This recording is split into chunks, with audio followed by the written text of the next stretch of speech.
It's time to stop pretending that the conspiracy theories surrounding the attempt on Trump's life are totally invalid or totally illegitimate. Because when there's an attempt on a man's life that is trying to run the same government that assassinated Martin Luther King, Malcolm X, Fred Hampton, RFK, JFK, I mean, the list goes on. I think that it's okay to ask questions, right? So for 1 second, just abandon the binary mindset of Trump versus Biden or Republican versus Democrat, and let's look who stands to benefit in the facts surrounding the issue. Trump did not, nor has he ever supported a war between Russia and Ukraine, and has reiterated this over and over again. On July 12th, Orban, the president of EU and the prime minister of Hungary, who is also against the war in Ukraine, met with Trump on a peace mission. On July 13th, there was an attempt made on Donald Trump's life. Now, why do I bring this up? Because it wasn't too long ago that now EU President Orban met with Prime Minister Fico. And Fico also wants peace between Russia and Ukraine.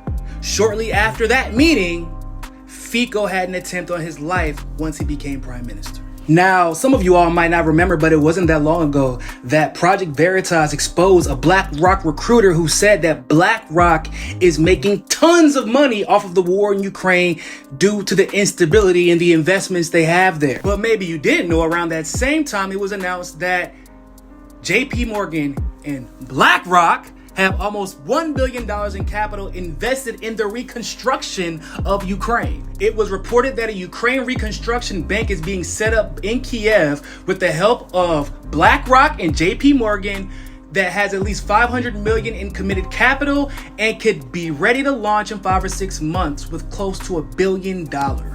Enter the shooter, Thomas Matthew Crooks, the 20-year-old who tried to take out Trump. Despite the fact that Thomas is from one of the smallest towns in Pennsylvania, he just so happens to coincidentally be in a BlackRock commercial from 2022. Yep, that's the same year and time frame that the war with Russia and Ukraine started. And maybe you're like me, where you thought there's no way, that just is too much of a coincidence.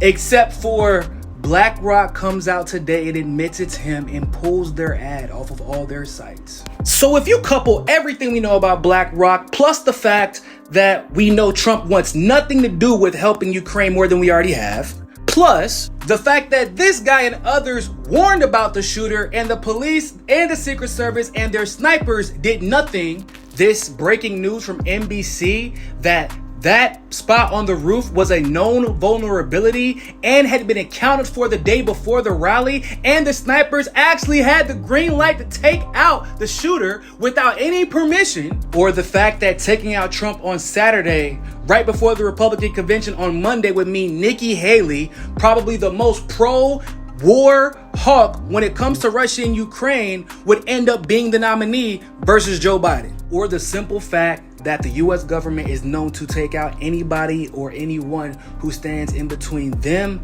their wars, and the money for the corporations they work for. We cannot just dismiss these theories out of hand because they make us uncomfortable. We have to investigate them, because conspiracy theory lately has turned into conspiracy fact more quickly than ever before.